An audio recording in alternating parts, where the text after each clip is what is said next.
If I had subpoena power now, I would be issuing a bunch of subpoenas to Hilcorp to find out what the real situation is in Cook Inlet.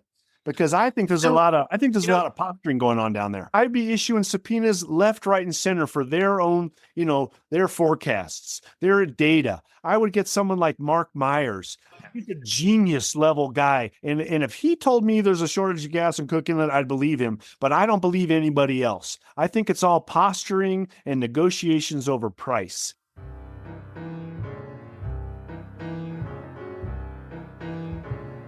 Welcome to the East Anchorage Book Club. I'm your host, Andrew Gray. The purpose of this podcast is to tell the stories of Alaskans of interest and importance. Today, our guest is former Alaska State Senate Minority Leader, Hollis French. Hollis moved to Alaska from Colorado when he was 20 years old to work in the oil industry. After earning a law degree, he worked as a prosecutor and then, when the opportunity presented itself, ran for state senate, winning on his second try in 2002. He ran for governor in 2010 and in 2014, and we will talk about those experiences. He was appointed by Governor Bill Walker to the Alaska Oil and Gas Conservation Commission in 2016. He is retired now and spends much of the year in his wife's home state of Idaho, and that is where he zooms in from today for this interview. Hollis French, welcome to the podcast. Thank you, Andrew. I appreciate your interest, and thank you for having me on, Representative Gray, incoming chair of the House Judiciary Committee. Let me tell you, you have subpoena power, and that is a power that is not exercised very often in the state legislature. I don't know of many people who've ever done that. We did it during Troopergate. We issued subpoenas, and we did it in a joint session with the House and the Senate. And some of the subpoenas were complied with and some of them weren't. And I think the one that Senator Wielechowski wanted us to bring up was Todd Palin would not honor his subpoena. And we were able to engineer a vote in the Senate holding him in contempt. What are the consequences of being held in contempt? The consequences are that on the national CNN broadcast, the chyron ran across the bottom saying Todd Palin held in contempt by the Alaska State Senate. That's the consequence. Gotcha. Hey, before we get into your early life, is the House Judiciary able to issue a subpoena without being in joint session? Yes, you have subpoena power, but you need your presiding officer to sign off on them. So you'll need the speaker to go along with you. And that's oftentimes where, your desire to do great things and to slay dragons meets the real politic of the Speaker of the House. Huh. I wish people could see this because I can honestly see the wheels turning. I can see the wheels turning. You're plotting out the future. That was fun to watch. So tell us about where you were born and where you grew up. Okay, I was born in Boston, Massachusetts. My dad was a lawyer. He wound up practicing in Washington, D.C. We lived in Washington, D.C. until he decided to move us to Breckenridge, Colorado in a great feat of imagination and courage. Took us to a tiny little ski town in 1970.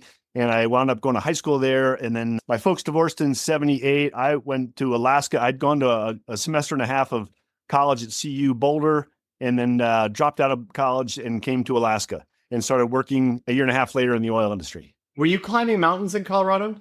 We were peak bagging. We would go and climb up like the 14ers, nothing too technical. But I got more into it as I got here in Alaska and got a little bit bigger on my own. You've summited Denali twice, correct? I did. Yeah. And we were pretty steady what I call weekend climbers. We were never professionals. We were never dirt bags living out of the back of our cars. We all had jobs and we all had wives, but we were pretty committed weekend climbers, and you can do a lot on that schedule. And there's just the opportunities are so great in the state that we'd go off and do a week here and a week there. And the second time I climbed Denali was with my wife and my dad and a guy that I still live across the street from in Anchorage, Bob Lohr. Great public servant as well, a former director of the Division of Insurance. So did you have good experiences up on the mountain? Yes, very positive. I really enjoyed it. My dad was on both of those trips to Denali, and the first time I made it and he didn't, and we were on a guided group, and I just knew that on a different pace, he could pull it off. And so the next year, we organized our own trip and a small team, and 5 of us left, and 1 guy dropped out, and the 4 of us made the summit. My dad, my wife-to-be, a dear friend, and, we stood on top of the mountain. I had 21 days in a tent with my dad. It was just amazing. How old was your dad when he summited Denali? 56. And when I went past that age a while back, I went, that's amazing, because I am 66 now. And it's just as much as you want it, you just don't have the same physical output. You just can't do it. So back to you. You came to Alaska when you were 20 years old. Yeah. Worked in the oil industry. Yeah, I got a job on a platform in Cook Inlet and worked my way up from the very, very bottom. I got hired as a dishwasher, and then they put me on the crane crew, and you're moving stuff around on the decks. And then Shell Oil Company hired me to be a utility man, and they gradually teach you how to run the pumps and the valves and the compressors that make the platform go. You're bringing oil up out of the ground, you're cleaning, you take the gas off, you take the water off, clean the oil up, ship the oil to the beach. And I took those skills with me to the North Slope in 1984 to Kaparik and worked there for another 8 years. Then you went back to college, or did you do college while you were doing? I was doing college on my days off. My university professors were very forgiving of my schedule. I could not quit a high-paying job in the oil industry to get an undergraduate degree. It just made no economic sense. And I was able to cobble together between the classes I'd already taken and some correspondence classes. I was able to get a degree in English in 1990, while all the time working full-time in the oil industry. And when did you meet your wife? I met her on an airplane going to the North Slope. They were hiring women at the time. She had gotten hired. She was raised on a farm. She's very good with tools. And I got on the plane one day to go to the North Slope, and this beautiful girl plunked down next to me in the seat. And we were work friends for a couple of years. Then we started dating and got married and had a baby. What year did y'all get married? 88. Okay. Then you went to Cornell for law school. Did you move the family there? The whole family. We were living in a little duplex in Sand Lake. We sold that. We had a Volkswagen van. We put everything in the van and drove to New York. We had 3 fabulous years there. Our son was 4, 5, and 6. The New York education system is amazing. He got a huge push from behind in the public schools there. We were in a little university sort of bedroom community. And then I graduated in 95, came back. I clerked for a year for a Superior Court judge named John Reese, real great guy, and then joined the DA's office in 96. And worked there until one morning in May in 2000, I got up and read in the newspaper that there was nobody running against Lauren Lehman, who was a very conservative, right-wing legislator, a state senator in our district. Lieutenant governor. He went on to be lieutenant governor. And I was just offended by that. I thought that's crazy. And so I submitted my resignation to the DA's office and ran against Lauren. And what I didn't know, and this will be a theme in our conversation, is the power of redistricting and the power of drawing district lines, because he had been put in a district that was designed to elect him. The district was on a 4-year presidential cycle. It incorporated Elmendorf, and those good airmen came out every 4 years and voted for the Republicans. I beat Lauren all over the district and lost badly on Elmendorf. And 2 years later, when Tony Knowles' team was in charge, Tony's team said, I think we can design a district that can elect this guy. And they put me in a district that could win, only it was against Dave Donnelly, who himself had been nearly redistricted out of office. He had been a Democrat, put in a Republican district. He got put in a Republican district, and so he switches sides and became the Republican. I had never known that story. So he did it as a strategic move to get elected. He had survived 2 narrow death experiences at the ballot box against a guy named Larry Baker, who would go on to work for the last mayor. And Larry Baker and I sat down. I like the guy. He's a very intelligent guy. He walked me through the Dave Donnelly campaigns because he had no love lost for Dave. And I had a titanic battle with him. He's a fierce fighter. I was able to beat him, but he fought me all the way down to the last day. I remember being in church Sunday before the Tuesday election, trying to relax there on Wisconsin at the Catholic church, my wife and my son. And I look out in the parking lot. Our Lady of Guadalupe?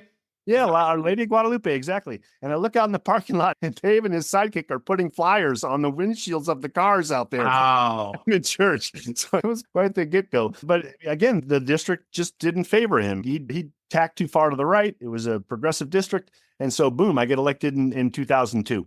This is not a podcast about Dave Donnelly, who's currently on the Anchorage School Board. Yes. But that's such an interesting story that he strategically changed to Republican, because I think today no one would deny that he's a conservative.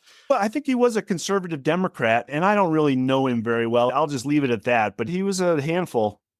Interesting. So you got elected and sworn in 2003. Yes, exactly. And we came in as a tiny minority. It was 12-8 Senate that year. So 12 Republicans, 8 Dems. Yes. And there was no coalition. It was purely Republican on their side, purely Democrat on our side. And I go from being a prosecutor where I win all my cases to being a minority member where I lose all my cases. You stand up and make this genius speech and they vote against you 12-8. No, I hear you. Just day after day. You'd lay awake at night and go, if I just said this, I know. Change their minds. And the next thing you go back on reconsideration and you say that and they don't change their minds. I know. There's so many times where you give a speech and you're like, how could anyone disagree with anything I said? Yeah, because they're not listening. They're not listening. God bless them. God bless them. They walk in there and they're locked down, and that's that's the caucus discipline. And yet Johnny Ellis, who was our minority leader, had a genius for finding common ground. You'd sit there on the lounge and you'd sit there with a guy who just beat the crap out of you and you hate him or her. And Johnny would ask about the kids or ask about the dog or ask about the vacation and keep the conversation going. And he and Lyman Hoffman were able, with the election, Ben Stevens was the Senate president the last 2 years we were in the minority. And he was just not doing good things up there. He was getting paid $50,000 a year by VICO to do, no one would describe what he did for them. Consulting for VICO from the chair of the Senate president's office. Yeah. Hey, really, can you explain for listeners what VICO is? VICO was an oil services company that essentially had probably 80% of the contracts on the North Slope to do trucking, welding, all the support work, all the stuff that the company hands don't want to do. And so they're a little bit rougher, but they had a huge base of operations. And Bill Allen, who was a welder who worked his way up from nothing, had this billion-dollar corporation. And I'll tell you a funny story about Bill Allen. Ethan Berkowitz and I were door knocking in downtown Anchorage in South Addition. And at the end of our door knocking day, we got to the base of this driveway and it was like something out of a horror movie. We looked up this driveway and we realized it was Bill Allen's house.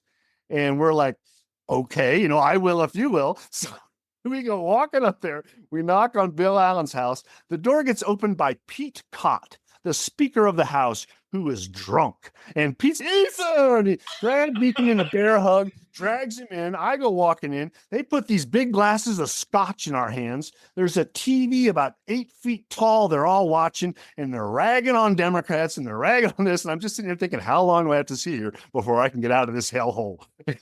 That is a crazy story. And just for listeners, Ben Stevens was the president of the Senate, also U.S. Senator Ted Stevens' son. And Ted was, the chair of the Appropriations Committee. Ben has this direct line to this enormously powerful position in Washington. Bill Allen is this huge, and they were spending wildly in campaigns. They would crush Democrats. They would crush Republicans who were out of line. They spent lavishly. And they got so full of themselves, they started developing this thing that got called the Corrupt Bastards Club. And they were bragging about their ability to pull off bad stuff. And as we started making noise about oil tax reform, they started pushing back. And it really got into this huge fight. And the key moment, in my view, was when a guy named Joe Thomas beat a guy named Ralph Seekins in Fairbanks. And that made it a 9-11 Senate. Ben stepped aside, and the 11 Republicans could not decide amongst themselves who was going to be Senate president. And the losers of that battle came to us and formed a coalition. They were so riven amongst themselves. My understanding, it was a negotiation between Lyda Green and Johnny Ellis.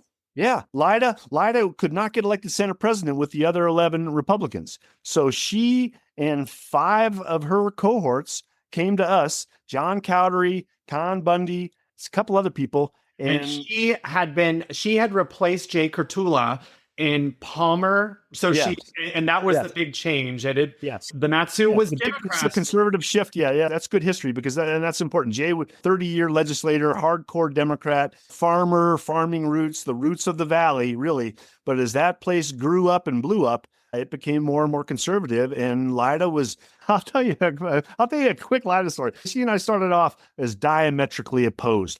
When I would stand up, I could see her she would make this little face like, oh, he's talking again. And yet every year I would go see her and talk to her and chit chat and try to make a little relationship. When Sarah Palin got named John McCain's running mate, and suddenly the press descends upon Alaska, and we're in the middle of this Troopergate thing, and that's a whole nother story. We'll get to it. But the point of this story is that someone went to Lyda Green and said, do you think that Sarah Palin is qualified to be vice president? And she said on the record, this is in the newspaper, she said, she's not qualified to be governor. And that's the Republican. That's a Republican. Hey, but speaking of Sarah Palin and Vico, I feel like that was Sarah Palin's ticket. She stood up to the oil. She was on the right side of history. Yes. She had a moment where she could have really grasped something. She made her bones by speaking out against that. And in 2006, when the FBI raided the legislative offices, suddenly, everyone's like ashen-faced and disgusted at what's going on. And she was ahead of that curve. That's what got her elected. She broke out of that pack. Frank was already unpopular from the jet and everything else. And I think he came in third that year. It was just an awful drubbing. And Sarah Palin gets elected. And she's this sort of new Republican. She's an anti-Republican. We thought she was amazing. And we did work with her an enormous amount in the next year to reform oil taxes. Because she had also stood up to the Republican Party. She had something with Randy Friedrich. I don't remember the details. He'd gotten this job at the AOGCC, where I would go on to work, and he was running Republican Party polling operations out of that office, sitting in this fat state-paid $120,000 a year chair and reviewing polling data and getting stuff from the party. So he had to step down, and that kind of made her stand out. A rogue. She really went rogue from the Republican Party. Yeah. And Les Guerra deserves a mention in this story because he came to me in about probably 2004 or 5 and said, "Hey, do you want to work on oil tax reform with me?" And it was really a scary thing to take that up because Vico would just club you back into the ground. And he was right, though. He had done his work. He had his facts. He worked rings around these guys. And he showed that the field that I worked in, Kuparuk, was on the verge of paying a 0% production tax because of the way that this thing called ELF worked. And once we laid that case out in front of the Senate Finance Committee, they could see that something had to happen. So there were rumblings in the air, and that plus Sarah plus the FBI earthquake cleared the field, if you will. I think they raided the building during the interim. So we were in session. We're in session. Must have been a special session or something because I remember being in the building, looking at these guys over on the tin can building. They were FBI guys and they were with walkie-talkies. And it happened that we were it must have been in the spring or something. That's so interesting. I had Charisse Millett on, and she was in Hawaii. I think she had been chief of staff. Who was the guy who was from Wasilla? Vic Coring? Yes. And so she was having to buy a flight at her own expense to come home immediately. People asking her where her computer was. There was just a lot, just a crazy time. Right. Yeah, no, it really, and it threw everybody off. And the Vico lobbying came under sort of a spotlight at that moment, which in a way cleared the field for us. They felt inhibited. The normal sort of guerrillas that would come in and get you back in line were inhibited. And plus, Sarah hired a bunch of intelligent people like Pat Galvin and Nan Thompson and Joe Balash. And they had this group inside the administration that you could suddenly get good information from that could hire experts. And they brought in these ace analysts who showed us that BP was making 100% a year every year at Prudhoe. Right. And we said, okay, BP, you can come back and respond to this tomorrow. And they never showed up. And so we felt we had the upper hand, and we were able to push oil taxes through in a special session, 30-day special session in the fall of 2007. And if there was an apex to my career, that was it. And because my understanding is that ACES was written in the Senate Judiciary Committee. We had the outline for it and some of the crucial factors. We had a thing called progressivity. The more money they make, the more money we make. And the tax rate goes up, just like in the federal income tax. And we set the rate that could pass in that committee. And it was a high rate. And you got it passed, and oil prices were suddenly... Oh, my God.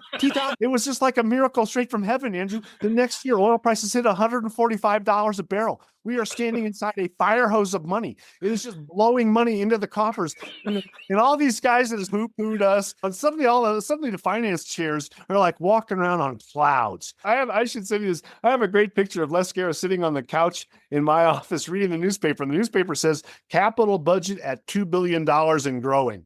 Wow. Gosh, right? Those are the good old days. We were getting like $5 million in discretionary, each person, $5 million discretionary for your district. You guys, so y'all had tons of money. You paid back the CBR. We put a bunch of money into CBR. $18 billion. We put a bunch of money in there. Yeah. Lock it away. And thank goodness we did, because if not, the state's going to have a come to Jesus meeting sooner or later. I don't know when. It'll probably happen when you're in office. And God bless you for taking it up, because it's not going to be easy. Hey, could we talk about Troopergate now? Sure. So explain what Troopergate was, and I want to know more about the subpoena power and just a little bit more about the details there. Troopergate involved a messy family situation inside the Palin family. And it devolved upon this trooper who had taken some actions that displeased the family, essentially. And so what we learned was that Todd Palin was leaning on his wife, Sarah, who was the governor, to fire this trooper. And when they did fire the trooper, he was able to reveal enough to the rest of us to start an investigation. And from my prosecuting background and from Lida Green as the position of the head of the state Senate, no love lost with Sarah Palin. She's got this enormous ability to raise money and do things. She said, we'll hire an investigator and we're going to find out what happened here. And we hired a guy named Steve Branchflower, who was an extremely well-respected prosecuting attorney from Alaska. I knew him before he left the state, but we got him to come up and we put him in an office, and he started following all the rabbit trails. And one of the things he needed to do was talk to about 12 different people. And when they wouldn't meet with him, we issued subpoenas for them to have to sit down with Steve Branchflower and tell their side of the story. And we did that. What we didn't know was that Sarah Palin was about to get named John McCain's running mate. And so suddenly we're in the middle of this sort of a ho-hum investigation. There's no dead body. It was never going to be much more than a fight. It was like page 6 news. Yeah, it was page 6 news. It was not the crime of the century. On the other hand, it was a misdeed and we were looking into it. But then suddenly she's John McCain's running mate. And the next day, ABC News, NBC News, the Wall Street Journal, the New York Times, probably the coolest thing that happened to me in this whole thing is they sent a guy from the New York Times named Serge Kovaleski to interview me. And I met him at 8:00 in the morning on a Saturday at the downtown LIO. And as I walked up to the door, I thought there was a homeless guy standing around outside there. And I looked at him and he looked at me and said, "Are you Hollis?" I said, "Yes." I said, "Are you Serge?" He said, "Yeah." He was born with 2 withered hands, probably the most intelligent person I ever met. And he is the guy who Donald Trump made fun of, the reporter who looks like this, and he made the noise. That's Serge Kovaleski. Anyway, I spent an hour with him explaining this whole Troopergate thing to him. And then I sat down with ABC News, and it was this incredible media shit show. And they sent professional sort of political hitmen to discredit the investigation, to discredit me. We're going to find out stuff about you and your kid and your wife. It was just dirty politics. And we were able to finish the job. Steve Branchflower found that she had abused her power. This was about 5 days before the election. They lost the election, thank God. And then she came home to being governor and was bored out of her mind. Couldn't finish her term. Yeah. Do you have any insight into that? I just always assumed that it was more fun for her to be a Fox News pundit than to run a state. Right. Even before that, you could tell she was never totally engaged. She always was looking at her BlackBerry. She was never present in the policy discussions. And yeah, I never knew her very well, but yeah, she made her decision. And that made Sean Parnell come into office like a golden boy. Right. All this drama, suddenly there's Sean Parnell. And yet I decided to run for governor against him. I was going to talk about that. So 2010, you decided to run for governor. Yeah. What was behind that decision? In all honesty, Ethan Berkowitz saved me. Ethan beat me in the primary, and he took the worst drubbing of any Democrat in modern memory. He lost by 30 points. So you think that was like a backlash against Obama? That's a good question. That was partly it. It was the midterms, right? Obama got elected in 2008. I'm not sure I'd connected those dots before, but that's probably right. And Sean just seemed stable at the time and normal. And the state just chose stable and normal. Why do you think Ethan beat you in the primary? He had better name recognition. He had run with Tony. He'd run for Congress and he'd run with Tony, and he just had better name recognition. Period. Next subject. It's a painful lesson, but if Coke spends $10 million a year and Pepsi spends $500,000, you're going to sell a lot of Coke. Did you run for governor again and then become? I did. And that was the year. That was the year that it was partly an echo of the painful process I went through with Ethan, because he and I had been back-to-back buddies going into that primary, and you just don't come out back-to-back buddies. You just come out with a little bit of a screw you. Who ran as Ethan's lieutenant governor? I can't remember. Oh, Oh, Diane Benson. Diane Benson. Yeah, God bless her. She's a good Democrat. So I'm like, okay, I'm going to try it again. I'm going to do it in 2014. And what really got me to jump in was when Bill Walker, who had lost also in 2010 to Sean Parnell in the primary, Bill Walker says, I'm going to run as an independent. And suddenly I'm like, wait a minute, there's Sean Parnell as a Republican, Bill Walker, another Republican. This leaves room for a Democrat to actually get elected. But suddenly Byron Malott steps up and says, I want to run for governor too. And he was this very respected Native leader, a guy who seemed like he looked over the horizon. And I thought, I can beat Byron Malott in a primary, but that's not going to be pleasant. I'm going to make a lot of people unhappy by the time I get done. I was going to attack him on supporting Lisa Murkowski. Sorry, you were going to attack him on what?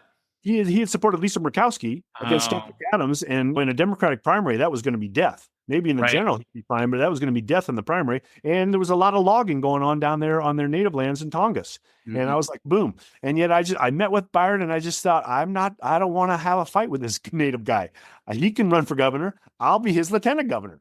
But then at the last minute, he cracks and joins Bill Walker. And we got what we wanted, which was we got Sean Parnell out of there. We got a moderate as a governor for 4 years. And we got Medicaid expansion. Were your parents Democrats? Yes, very much. I just asked because Sean Parnell's parents were Democrats. That's interesting. Are you sure his dad, Sean, wasn't Sean Parnell's dad was a Democrat? I know because I had Lisa Parker on the podcast. Oh, she knows a lot. Yeah. And she babysat Sean Parnell. What's interesting, though, is that Sean Parnell says that she didn't really babysit him, that she may have watched him once while his dad was like at an assembly meeting. I believe Lisa. I wasn't there. I don't know. But I'm taking sides.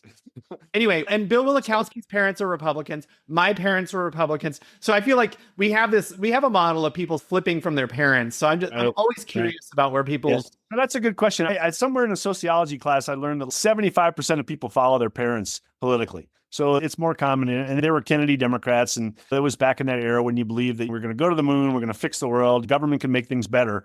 And I wish that era would come back. I remember I was in elementary school and it was Ronald Reagan's second election when he was running against Mondale, 1984. And we had to do a vote in the class. And in my small town in Texas, I don't know, 95% of the class voted for Reagan. And I just wanted to be different. So I voted for Mondale. Right. And you know what?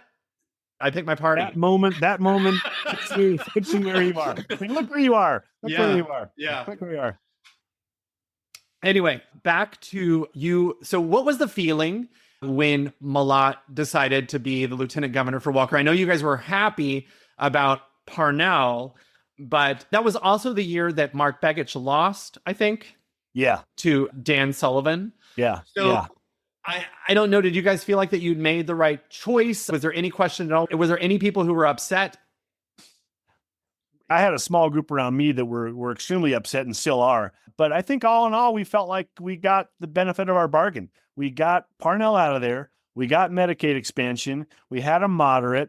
And Bill Walker, for all his pluses and minuses, in my view, could never really decide which team he was on. And he just couldn't quite be a progressive. He just wasn't that person. And so he kept disappointing Democrats.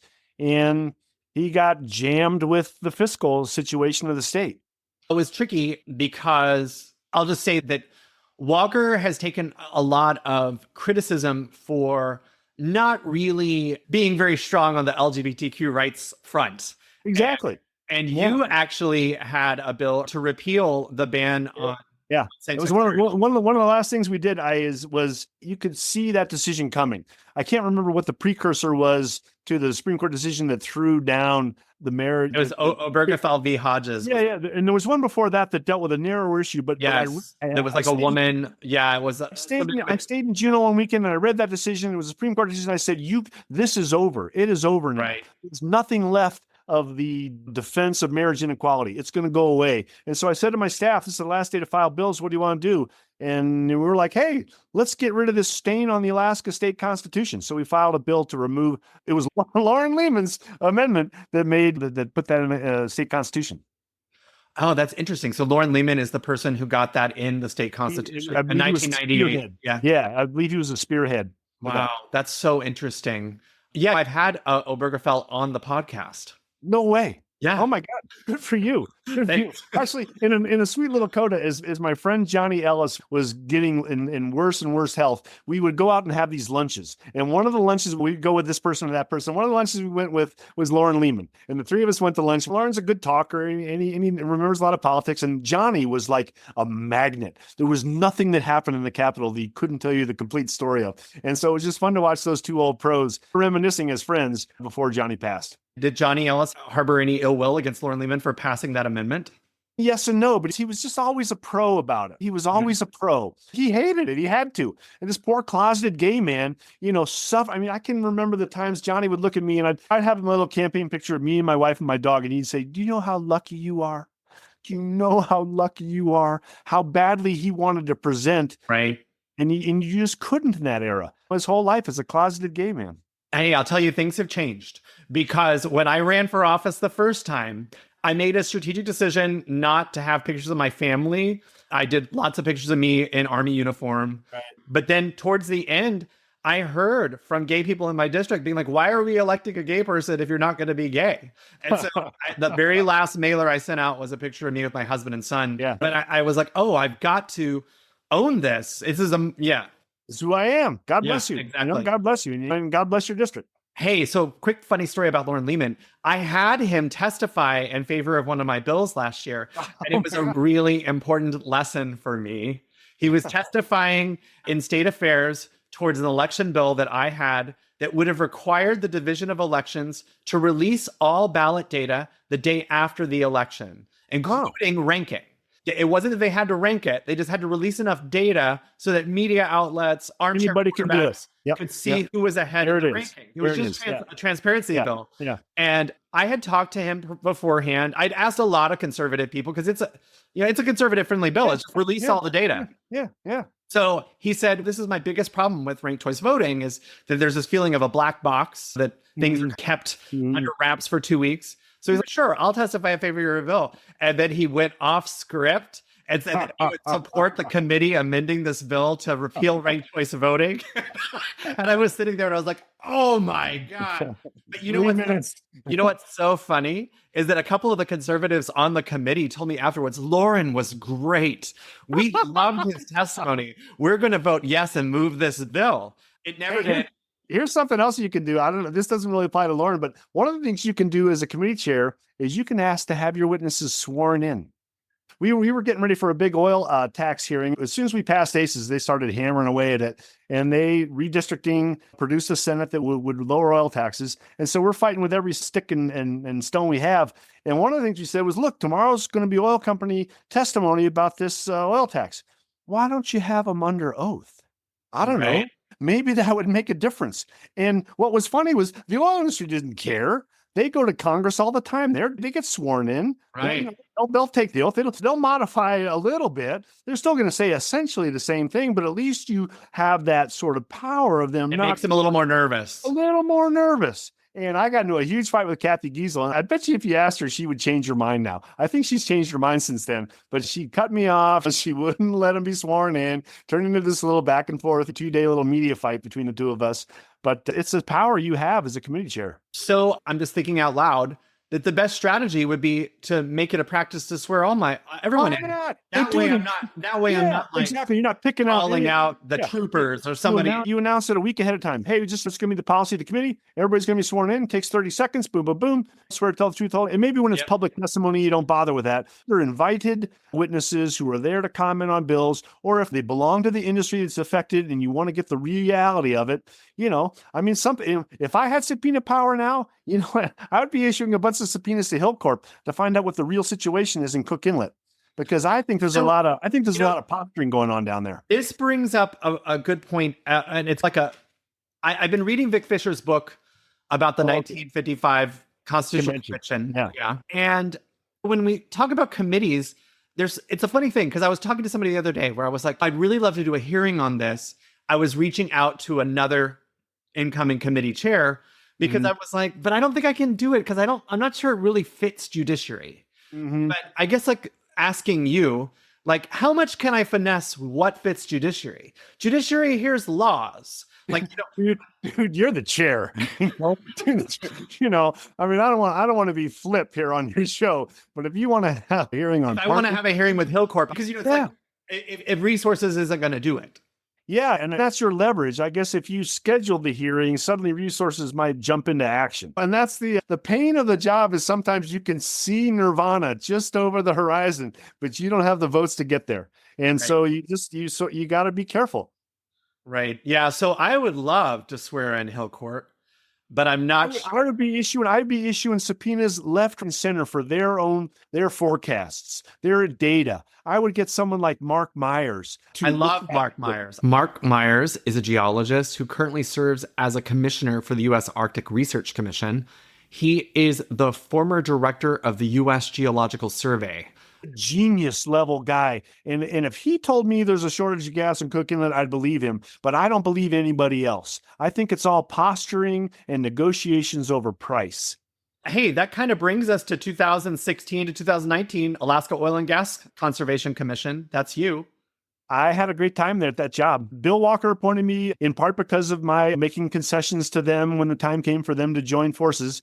And I never got a handshake deal, but he said, I'll give you consideration. He didn't really want to do it, but he did do it. I had a tough confirmation fight. They moved to table my nomination, and I survived by one vote. Wow. Lyman Hoffman. It was like 31 to 29. I think there was one person missing, so it might have been 30-29. Wow. Yeah, to table my nomination. And I got confirmed with a few extra votes. But there's a reason why Tuckerman Babcock and Randy Rudrick, Hollis French all wanted to go to the AOGCC, because you sense that it sits as this powerful force. You have marshal-like powers. You're like the sheriff of the oil industry. And I used that power, and I used it mostly benignly. I wanted to go and look at stuff. I like getting out of the office, and I'd go look here and there, but I never really asked permission. I'd just say, hey, I'm coming to look. And they go, great, we'll meet you. But they have to let you look around. And I had a lot of fun out doing work in the field, and I came to grief with them over that gas leak in Cook Inlet. There was a spewing gas leak for several months, and I said, yeah. It was a pipeline shooting gas straight up in the air. Imagine if that were happening today with a gas shortage. And I said to my commission, this seems bad. It seems like we should do something. And they smacked my hand and said, no, you don't know what you're talking about. We've got 50 years of experience and you have none. This isn't our business. And I just kept looking at the statute and looking at the situation, and I never would back down. And it wound up getting me fired. And then I took the fight to the Supreme Court and won on the point of law that I was trying to establish. It's waste and it's bad. That's interesting. And you and Kate Troll. Yes. She's a fisheries expert. Yeah, she's a fisheries expert. She's a climate activist, really, is who she is. Yeah, climate activist and former director of the United Fishermen of Alaska. Yeah. And Ketchikan Borough Assembly. She's just an all-around trooper. She's got a policy bug, and when she gets on it, she won't let go. And we've schemed together to try to do this and that. But she's a great ally. She's also an author, and she wrote a really interesting book about her family. Did you read that? I have not read that. Oh, it's a crazy story. Oh, I'll have to check it out. I think her mother had children before them and didn't tell them about it. And you should tell your listeners that her brother is the famous Ray Troll, whose posters and artwork is on in just about every household, and T-shirts. Spawn Until You Die is an instant classic. Yeah, great family and a very interesting family story. So anyway, you guys wrote an op-ed together in 2023 in the Alaska Beacon. It was basically pushing back on Governor Dunleavy. I'm going to quote him, that Alaska has some of the toughest environmental standards in the world, end quote. And you and Kate Troll wrote, this is false.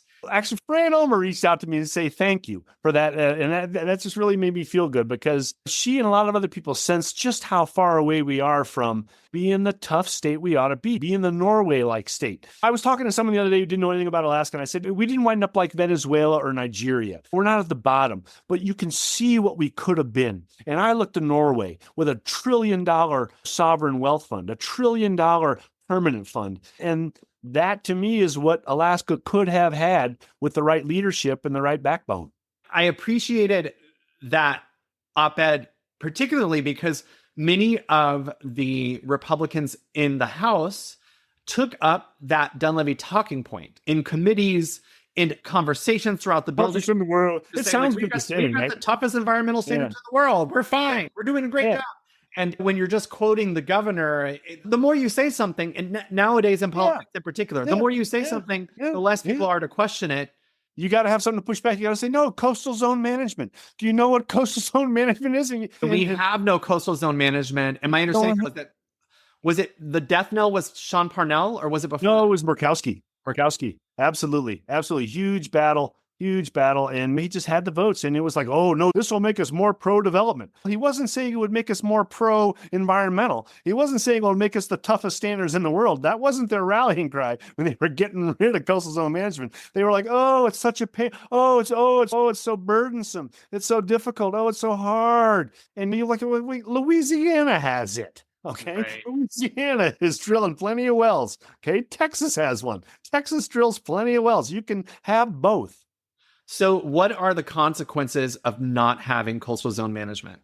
It's a loss of local control. It's really a loss. And it's always been this problem of getting the voices in New Wixit, in Seldovia, having those individuals get a platform for input into projects. It was never an impediment. It's just part of the process. And they just hated the process. They hated the time. It didn't stop any pipeline. It didn't stop any oil. It never stopped anything. It just gave you a place to finesse. And they'd have to make little changes to the plan, but it never shut down a single thing.